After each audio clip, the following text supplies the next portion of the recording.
Saya di sini hanya mau mengadakan sayembara. Wah, sayembara. Wah, gitulah akhirnya apa? Saya punya sebuah pusaka. Ini loh, di pinggang. Saya punya sebuah pusaka. Ini namanya soto lanang, bukan piting loh ya. Soto lanang. Soto lanang ini terjadi dari papa aren, pohon aren yang tidak keluar buahnya itu namanya soto lanang. Nah, kemudian dia dapat satu karena selama bertapa satu windu mendapatkan wahyu itu, tancapkan di bumi pertiwi. Kemudian bilang, wahai sesama hidup, sesama umur saya, bahkan mungkin seatas saya dan sebagainya, barang siapa yang bisa mencabut soto lanang ya santat sapan di bumi pertiwi ini, di bumi Kademangan Puserwening. Berarti kalian semua termasuk orang yang sakti mantra dan patut saya sembah sampai 7 kali. Namun tidak ada. Akhirnya Ki Demang turun, sudah harus kamu cabut. Ya sudah, kalau suruh cabut ya cabut, tapi nanti karma akan tiba di sini karena Anda semua sudah termasuk sewana-wana dengan sesama hidup. Ya, kita sedang berada di tempat posisi titik utama sumber pertama yang ditancapkan soto lanang. Lokasinya sini.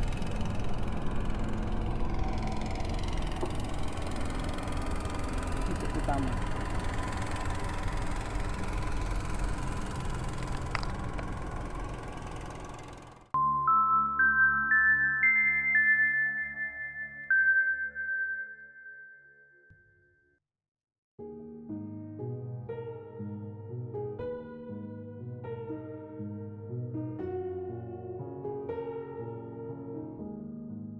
Assalamualaikum warahmatullahi wabarakatuh. Poro Kadang. Kita sekarang berada di lokasi Rawapening. Kita ingin menguak sedikit cerita tentang sejarah asal-usul legenda Rawapening.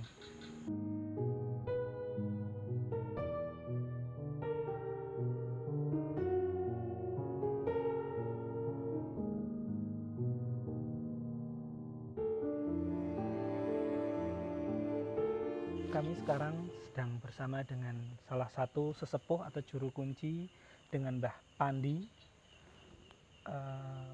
Mbah, saya ingin menanyakan sebuah cerita tentang sejatinya sejarah Rawapening yang sebetulnya itu seperti apa. Saya dan tim ingin tahu cerita yang sebenarnya Rawapening itu seperti apa. Oh ya, begini Mas.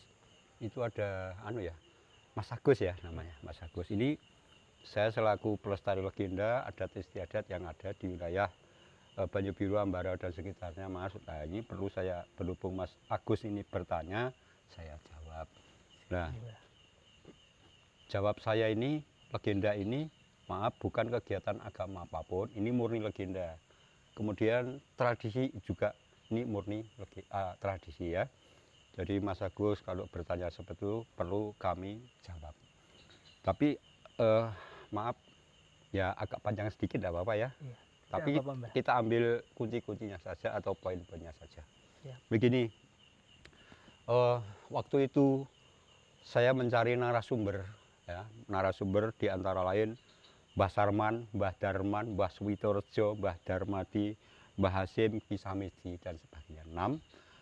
Kemudian waktu itu saya mencari jejak perjalanannya yang baru pinting ya.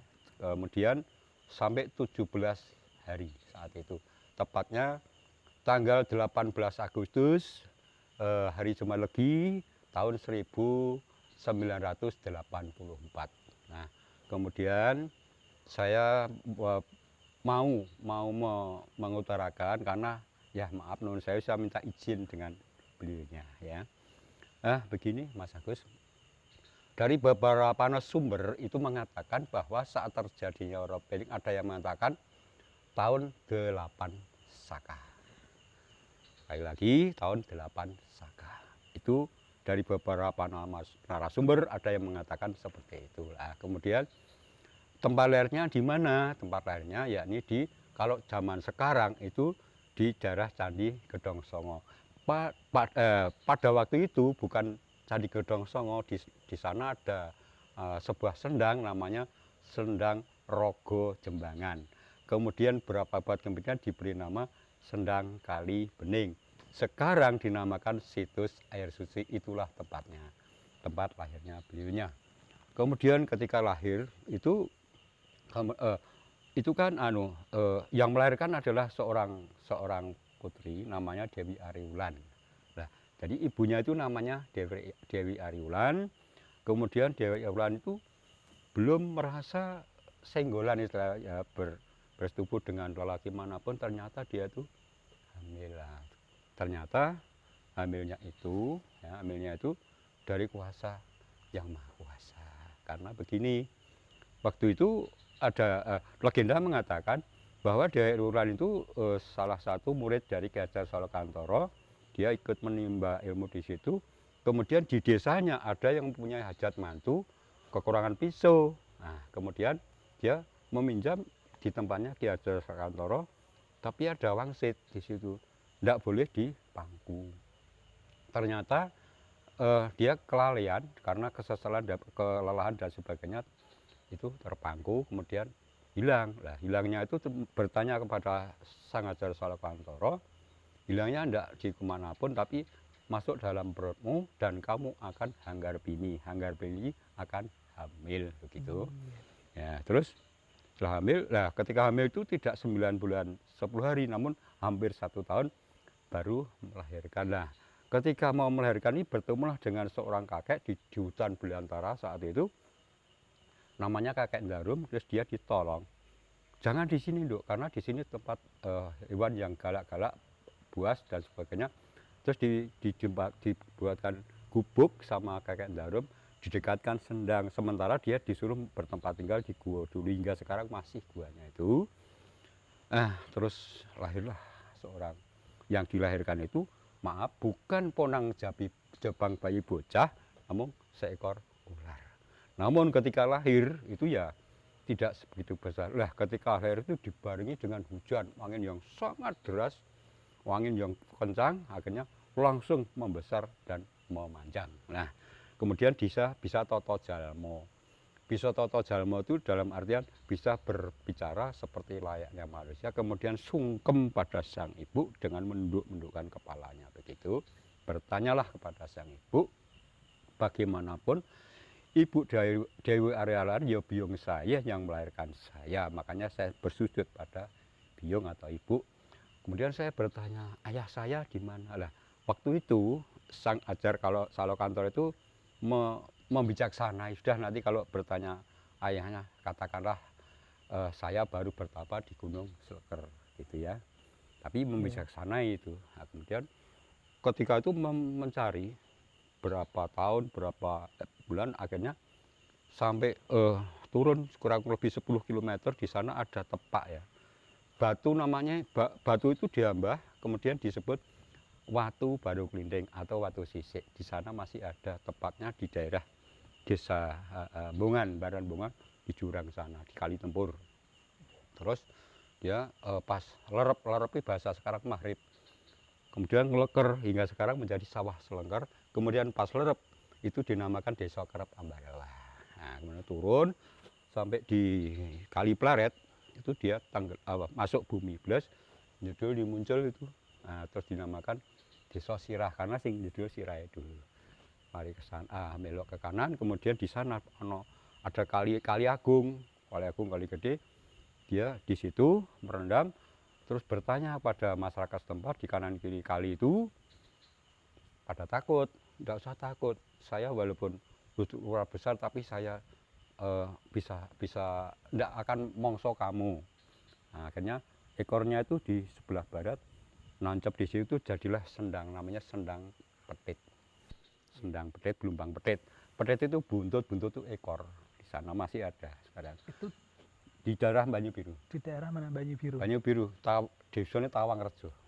Oh, di Tawangrejo ya, Mbak ya. Ya. Jadi sendang yang sekarang terkenal cuma sedikit kayak belik itu, Mbak. Iya, tapi kan perairannya juga dibuat PDAM, juga dibuat perairan irigasi. Oh, nah, gitu. Itu ya, bisa mencukupi masyarakat setempat, khususnya pertanian dan air minum itu. Nah, kemudian setelah itu naik ke atas lewat kali agung itu, kemudian kali dinamakan Kaligung, itu Klegung sekarang, Klegung Kali Agung artinya. Naik di sanalah ada sebuah batu di Kali Tempur itu, alas Gombak, alas Pocong, terus dinamakan Selo Gombak. Kemudian masuk di situ karena kekeselan dan sebagainya, entah berapa tahun di situ, akhirnya apa? Sang ibu membutuh dari belakang, dari kejaran, terus istilahnya dia ngelokro itu patah semangat ya. Sudah berapa bulan, berapa tahun tidak bisa bertemu dengan sang ayah. Ibunya tidak tega, dari belakang kejauhan, terus istilahnya dilelo-lelo, ditembangke ya. Ditembangke dengan kidung kidung jandang gulo saat itu. Setelah itu mendengar kok seperti biung saya atau ibu saya, dia terus cenggirat, bangun lagi meneruskan perjalanan. Di sana ada watu gede ini bisa untuk masuk, bisa untuk keluar, terus dinamakan Watu Lawang. Nah, Watu Lawang sekarang jadi desa Watu Lawang. Ya, Watu Lawang itu lah. Terus itu dia lanjut ke atas, banyak buah batuan yang besar saat itu ditumbuk itu diterjang. Nah, terus dinamakan Watu Tumbuk hingga sekarang masih ada. Karena kiri di situ bagi yang percaya, yang bisa depani kanan kiri bisa nyampe, rezekinya akan lancar. Itu mitos saja ya, tapi masih peninggalan purbakalan yang masih ada di sana. Kemudian naik di sebuah gunung, bertemulah dengan seorang kakek namanya Eyang Esmoyo. Nah, Eyang Esmoyo dikira itu bapaknya yang dicari, ternyata bukan. Oh, nama saya Eyang Esmoyo. Lah, ini gunung apa, Yang? Ini gunung ini saya beri nama. Di sini ada hanya satu pohon ketela yang saya makan tiap hari buahnya itu. Kemudian nama saya Eyang Esmoyo. Gunung ini saya beri nama Gunung Telomoyo. Hingga sekarang masih ada Gunung Telomoyo itu. Turun, kemudian disuruh turun, carilah di sana. Arahnya itu ngetan sana, Mas ya. Nah, itu terus di sana ada kalau zaman sekarang sudah ikut Gunung Merbabu. Itu di sana ada ya, songo istilahnya, untuk tempat tinggal atau bertapa itu Ki Hajar Salokantoro. Nah, itu terus dia bertemu di sana. Jadi pertapaan Sleker dengan Gunung Sleker beda tempat. Nah, kemudian ketemulah Ki Hajar Salokantoro itu. Oh, namamu siapa? Saya Baru Glinding. Lah, ibumu siapa? Ibu saya Dewi Ariwulan. Lah, kakek namanya siapa? Saya Ki Hajar Salokantoro. Kalau begitu itu saya berhenti dulu, tidak semudah itu ya. Jadi kamu harus bisa mengelingkari gunung. Mana gunungnya? Yang sana. Nah, namanya orang sakti, Mas. Berapa langkah sudah nyampe di Gunung Sleker. Lah, Gunung Sleker tepatnya antara Gunung Kendil, Gunung Telma di tengah-tengah itu. Karena saya pernah ke sana itu ya. Terus akhirnya disuruh ngeleker. Nah, kurang sakilan istilahnya, sakilan, sambung lidahnya. Nah, sambung lidahnya dia tahu Sang Hajar Salokantoro tahu, ambilkan pusaka, dipotong lidahnya, terus lidahnya itu istilahnya terbang ke angkasa jadi pusaka Tumbak Baru Kuping ya Tumbak Baru Glinding. Itu ampuh. Lah, berapa tahun kemudian, berapa abad kemudian yang kuat ngagem itu hanya Ki Ageng Mahir ya. Tuh, tapi kan abadnya sudah lain. Nah, kemudian setelah itu dia disuruh, belum lolos istilahnya. Kamu harus bertapa selama satu windu 8 tahun. Gimana kakek? Di tempat saya bertapa, lah tapanya di sana. Lah, di sanalah itu bertapa selama 8 tahun. Lah, di sini ini ada dukuhnya Dukuh Patok, kademangannya Pusar Wening ya.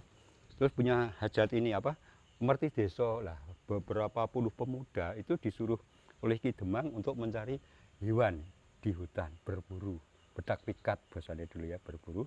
3 hari 3 malam tidak mendapatkan hewan apapun. Nah, kemudian ya namanya kelelahan kan. Orang-orang dulu banyak yang nginang, Mas. Nah, banyak yang nginang, kemudian ada yang nginang dikira itu kayu besar. Ternyata tubuhnya Sang Naga Baru Glinding. Nah, itu buat landasan untuk Unikar Jambe itu. Ya, ternyata mengucurkan darah segar di pot dalam lacur. Terus dia memanggil temannya. wah ini kan hewan. Nah, wah dipotong-potong lah itu. Yang tidak dipotong, dada naik. Kemudian sukmanya keluar, langsung menjelma menjadi anak manusia kembali. Walaupun itu kecil, ya umurnya kurang lebih 11-12 tahun kurang lebih. Karena waktu perjalanannya kurang lebih 4 tahun, ketika bertapa 8 tahun. Jadi kurang lebih itu. Kemudian Sang Ajar Kalata memberi nama. Dia tahu kalau itu penjelmaan dari sang naga tadi. Kamu saya beri nama Jaka Bandung, bukan Bandung Bondowoso, Jaka Bandung. Nah kemudian penjelmaan dari sang naga Bandung itu mengikuti dari beberapa puluh pemuda yang membawa tubuh mereka itu sampai di sini. Ternyata buat pesta pora. Sini dagingnya itu dia minta, tidak ada yang ngasih, malah mau dicaci maki, mau diajar dan sebagainya. Akhirnya bertemulah seorang nenek di pojok desa gubuknya reot. Nah, akhirnya dia masuk ke tempatnya atau rumah gubuknya nenek itu. Nenek, saya minta nasi. Oh ya enggak, masuk. Ah, dulu masuk, dia dikasih nasi, tapi nenek itu tidak mempunyai daging karena tidak ikut berdak mikat atau tidak ikut berburu. Saya hanya punya sayur dengan tempe bakar. Ya sudah nenek. Nah, kemudian berdua dengan lahapnya memakan nasi dan lauk sayur dengan tempe bakar itu. Lah setelah kenyang, dia mau berpamitan dengan sang nenek itu. Iya. Nenek, saya sudah kenyang, terima kasih nenek sudah peduli dengan saya. Kemudian saya mau pergi ke tempat pertunjukan keramaian wayang kulit dan sebagainya, karena di sana baru merti desa. Tapi gini nenek cepatlah, nenek ini nanti kalau ada suara gemuruh dengan buminya getar, cepatlah nenek naik lesung. Loh, akan apa dang ya? Pokoknya ikuti saja nek. Lah ini centong yang buat kita makan ini nak ya, ini nanak nasi itu, sendok nasi, tolong peganglah dan naik lesung. Ya sudah, akhirnya diikuti, dia langsung pergi ke tempatnya, ke halaman Ki Demang itu, di situ ada Karaman. Lah di situ, mau apa lagi kamu? Mau minta, water dan menjijikan dan sebagainya. Enggak, saya enggak minta. Saya di sini hanya mau mengadakan sayembara. Wah, sayembara. Wah, gitulah akhirnya apa? Saya punya sebuah pusaka. Ini loh, di pinggang. Saya punya sebuah pusaka. Ini namanya sodo lanang, bukan piting lah ya. Sodo lanang. Sodo lanang itu terjadi dari papa aren, pohon aren yang tidak keluar buahnya itu namanya sodo lanang. Lah kemudian dia dapat satu karena selama bertapa 1 windu mendapatkan wahyu itu, tancapkan di bumi pertiwi. Nah, kemudian bilang, wahai sesama hidup, sesama umur saya, bahkan mungkin seatas saya dan sebagainya, barang siapa yang bisa mencabut sodo lanang ya santap-sapan di bumi pertiwi ini, di bumi Kademangan Puserwening, berarti kalian semua termasuk orang yang sakti mandraguna dan patut saya sembah sampai 7 kali. Namun tidak ada. Akhirnya Ki Demang turun, sudah harus kamu cabut. Ya sudah, kalau suruh cabut ya cabut, tapi nanti karma akan tiba di sini karena Anda semua sudah termasuk sewana-wana dengan sesama hidup. Wah, bocah cilik tetap dilecehkan seperti itu. Akhirnya dia melangkah sampai 7 kali. Sebelum melangkah 7 kali, dia menengadahkan ke atas, memohon pada Yang Maha Kuasa supaya diberi kekuatan lahir batin. Pegang pakai tangan kiri dulu, dibantu tangan kanan. Dan ini mulai getar. Gur geduk-geduk itu, makanya setelah dipegang, getar, tabutlah. Gelager gitu, jadilah sumber rawa pening di tengah rawa pening itu. Ya, akhirnya apa? Bagikan bendungan yang jebol saat itu. Nah, kemudian kurang lebih 16 desa saat itu. Jadi semua itu ada mana ada Roro Kinjeng, Roro Kanjeng, Roro Gono dan sebagainya itu terjadi dari desa. Sekarang sudah tenggelam semua.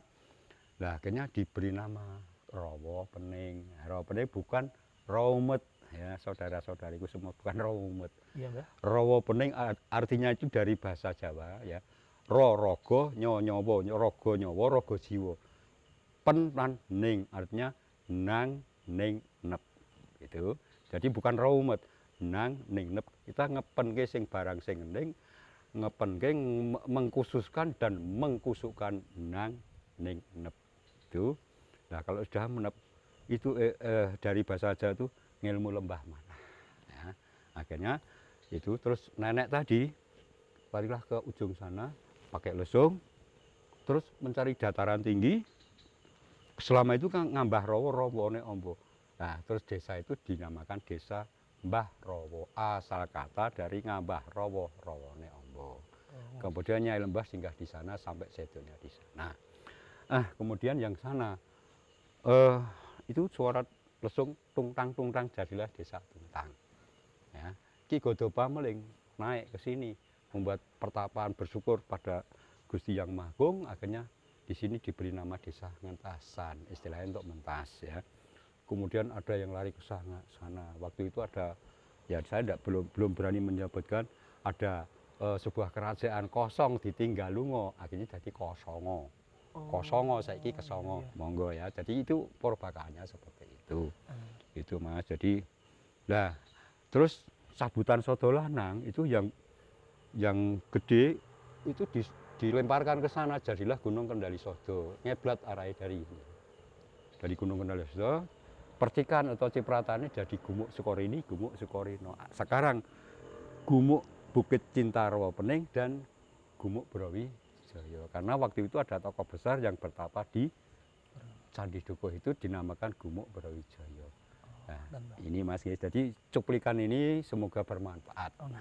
Ini banyak yang mau saya tanyakan dengan Mbah Pandi.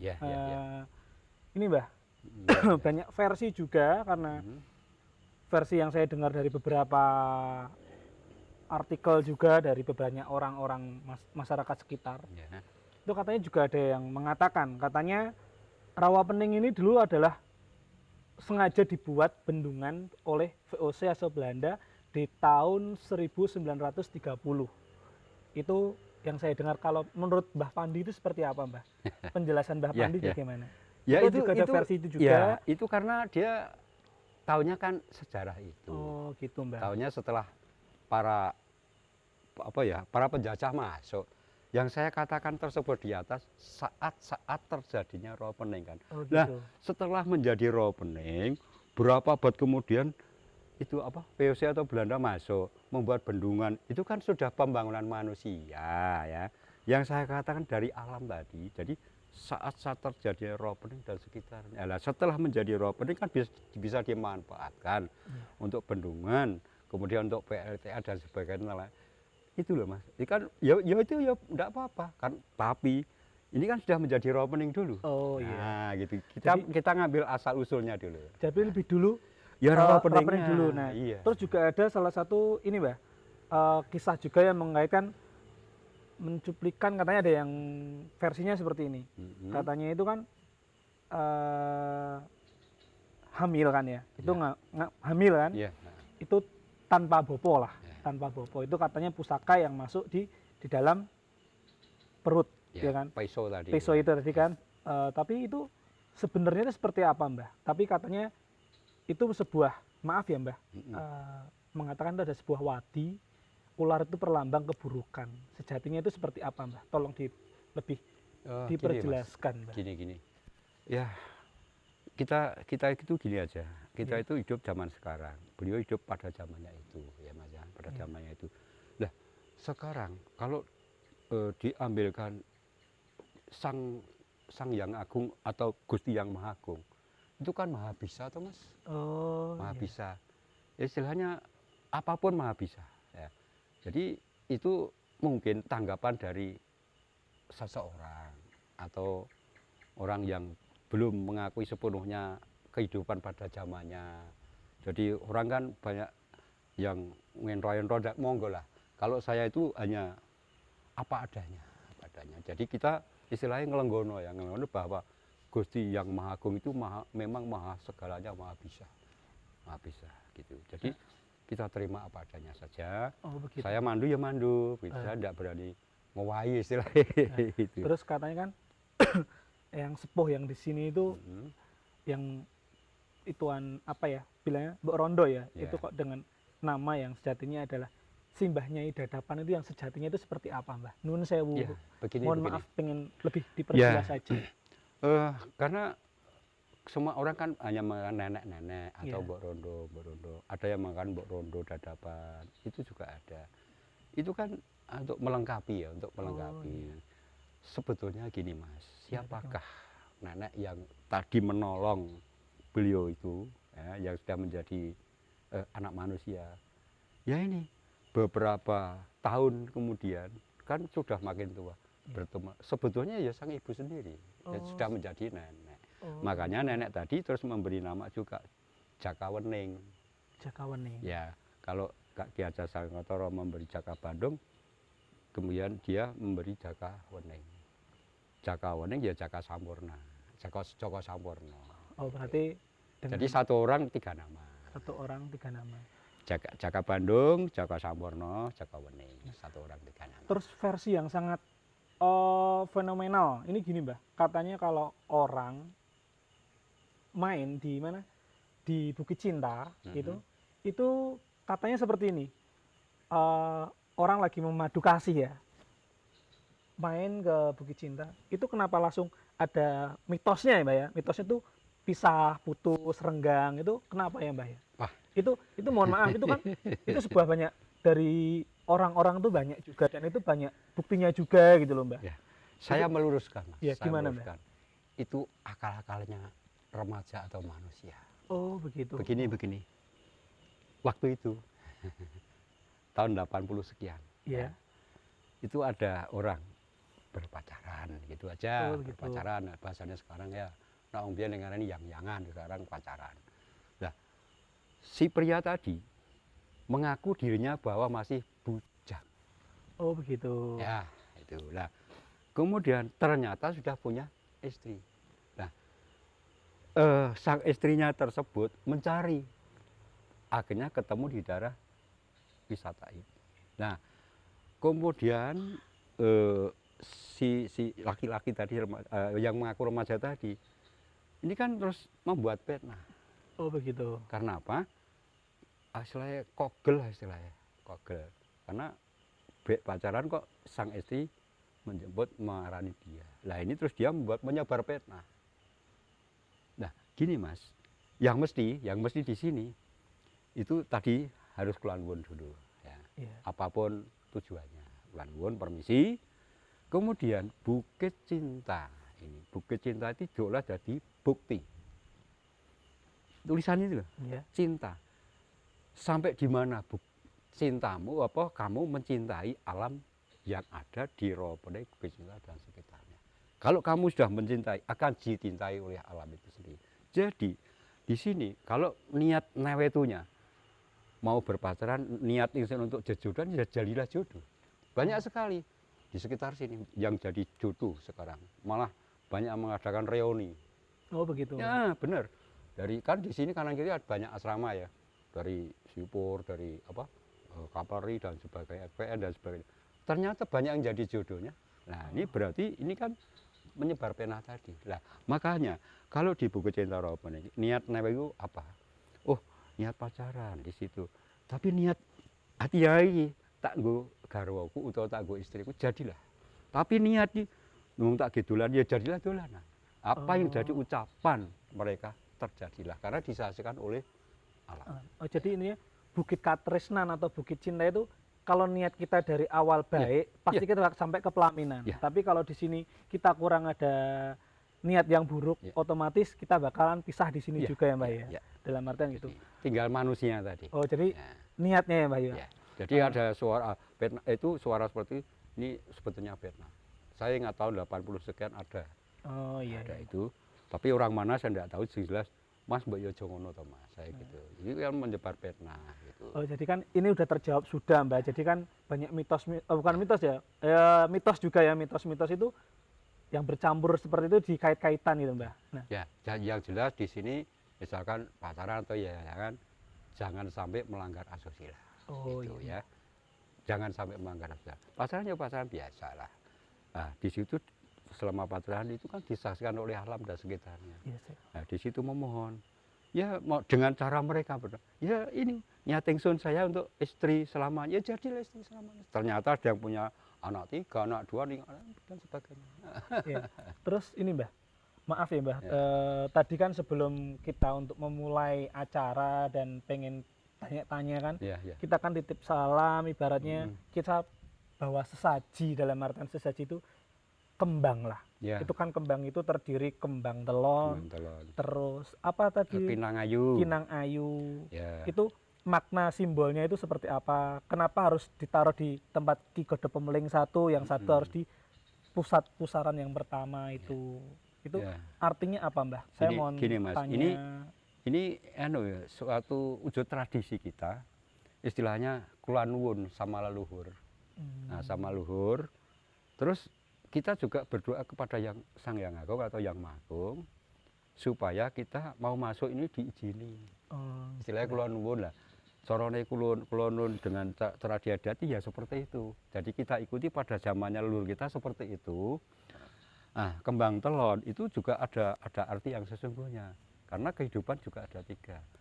Pertama, hidup di alam awang wung. Awang wung alam roh. Alam roh. Yeah. Kemudian yang kedua hidup di alam kandungan ibu atau biung. Yeah. Yang ketiga alam dunia lahiriah seperti ini.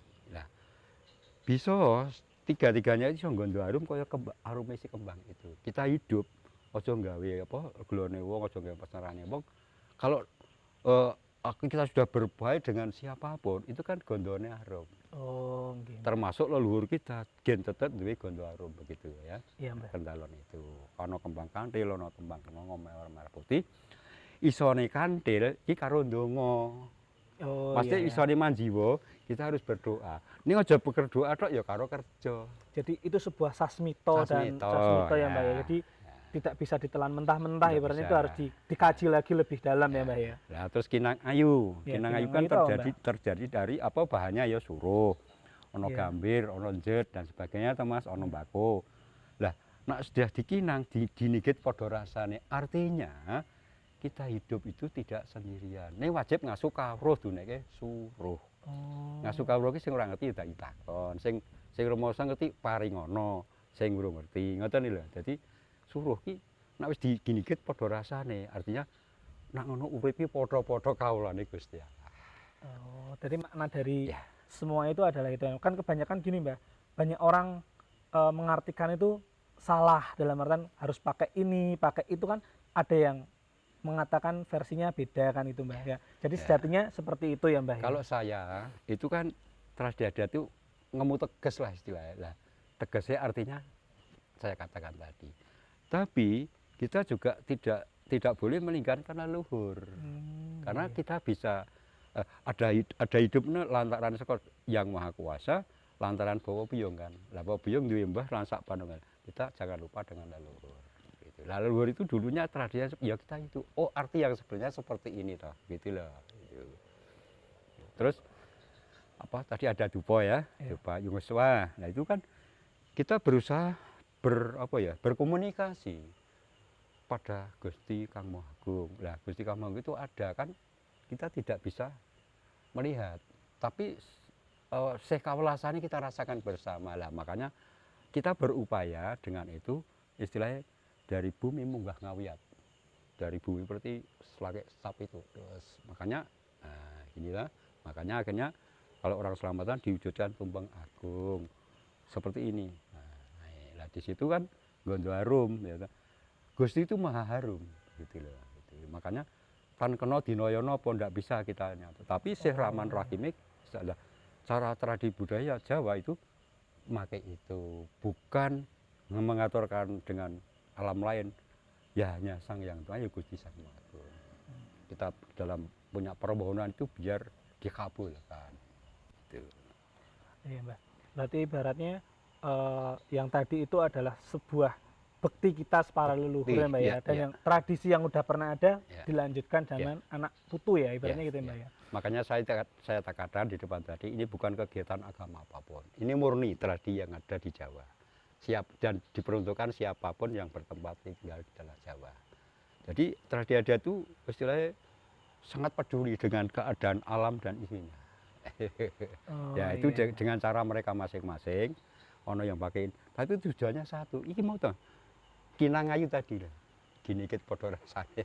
Oh, ini Ya, suruh itu nak boten ngertos ngasuh banyak kawruh. ngasuh kawruh ya Ya. dengan orang yang lebih tahu Iya. biar kita bisa tahu ya Mbak ya. Ya, yang Ini lebih orang tahu jangan jangan jangan dimonopoli, harus diberitahukan yang jadi mau pengaruh. saling memberitahu lah Mbak Iya, ini gitu iya, Mbak. iya, Terus kutipan dari semuanya itu rawa pening itu mempunyai makna tersendiri, ada rogo, nyowo, Nyowo. kang hening. iya. Berarti nang ning nep. Nang, Nang ning, itu nep. dalam artian kata Kita nanggapi.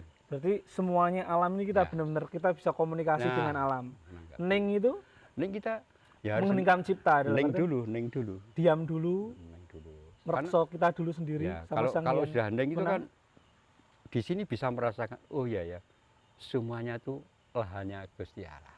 Iya, Kita bertempat tinggal di lahannya Gusti Allah. iya Mbak. Lah gitu. Lah nek wis ngono terus nep Mas. Nep ki terus wong ora ana sing rumangsa bisa. Akhirnya hanya semuanya kawulane Gusti Allah. Lah nek wis ngono wajibe awake manembah manungkul sumungkum sumujud nang ngarsane Gusti Allah dengan carane masing-masing.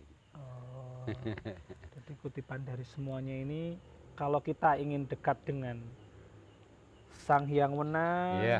Gusti Allah Iya. dan Tuhan, Ya, kita benar-benar harus jumeneng, ya.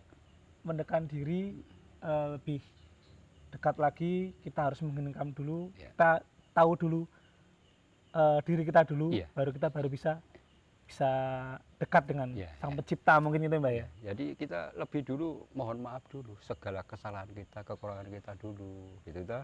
Nah, mulai ning itu akan mulai ning itu kita harus mohon maaf dulu segala dosa.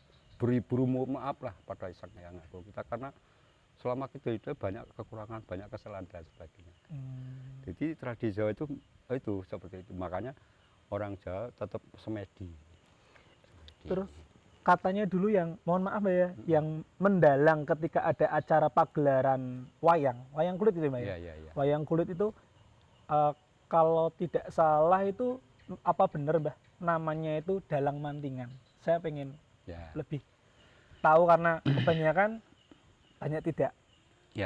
terungkap itu Mbah. Ya gini Mas, ya ada memang. Tapi kan beliau waktu itu bisa masuk ke alam metafisika. Oh begitu. Jadi alam apa gaib gitu aja. Dan tidak semua orang. Nah, pas saat itu dia dibutuhkan ya bisa. Kalau tidak dibutuhkan ya tidak bisa. Kemudian saat itu opai atau anunya itu tidak berupa uang, kunir. Nah, tapi ini kan sudah menjadi roh pening. Oh, sudah menjadi roh pening. Sudah menjadi roh pening. Jadi setelah menjadi roh pening, alam-alam etika juga ada di sana ada. Jadi karena kalau tidak ada yang jaga, apa jadinya roh pening nanti? Nah, terus dulu juga sempat dengar itu Mbah, Ya. yaitu dari orang-orang tua dulu. Katanya kalau di daerah sini pun tidak boleh melakukan nanggap wayang dengan lakon yang seperti kayak angkling dharma itu katanya tidak boleh. Kenapa Mbah? Saya tidak berani mengatakan itu, Mas. Oh begitu. Ya, Mohon maaf. Ya. maaf nun Iya, sewu. saya juga mohon maaf. Karena apa? Ini kaitannya dengan alam lingkungan, Mas. Oh begitu. Ya, jadi saya belum berani mengatakan itu karena saya ngerekso ikut jaga rahayune semua. Oh iya. Jadi saya belum berani mengatakan itu. Makanya tadi saya sebutkan ada sebuah kerajaan kosong ditinggal lungo, jadi kosong. Jadi maaf itu karena ini saya takut sekali dengan imbas alamnya. Oh. Contoh gini aja lah. Di ya saya tidak mengait-ngaitkan, tidak contoh saja. Di Sidoarjo terjadilah kan. Iya. Jadi jangan sampai terjadi Iya. seperti itu. Mohon maaf atas mungkin dengan perkataan saya yang sedikit tidak berkenan dengan Mbah Pandi, dan terima kasih Mbah Pandi sudah memberi arahan terhadap kami semua. Ini sangat bermanfaat sekali buat saya dan semuanya sama tim. Saya mengucapkan terima kasih. Saya mengucapkan terima kasih kepada Mbah Pandi yang sudah memberikan pencerahan terhadap kami semuanya. Matur sembah nuwun wekdalipun waktunya. Sebaliknya saya Mas hanya segitu lan begitu sebisa saya. Semoga sedikit cuplikan legenda ini bisa bermanfaat untuk Mas dan tim dan khalayak luas yang percaya ya. Karena semua itu tinggal hati kita saja yang jelas sudah saya katakan apa adanya. Yang tidak harus juga saya tidak berani ya. Nah, makanya saya hati-hati di alam ini karena semua itu rahasia Gusti Ilahi. Matur sembah nuwun, Mbah. Banun, puji syukur ya, atau puji rahayu, puji pangestu untuk semuanya. Ya, rahayu, rahayu, rahayu.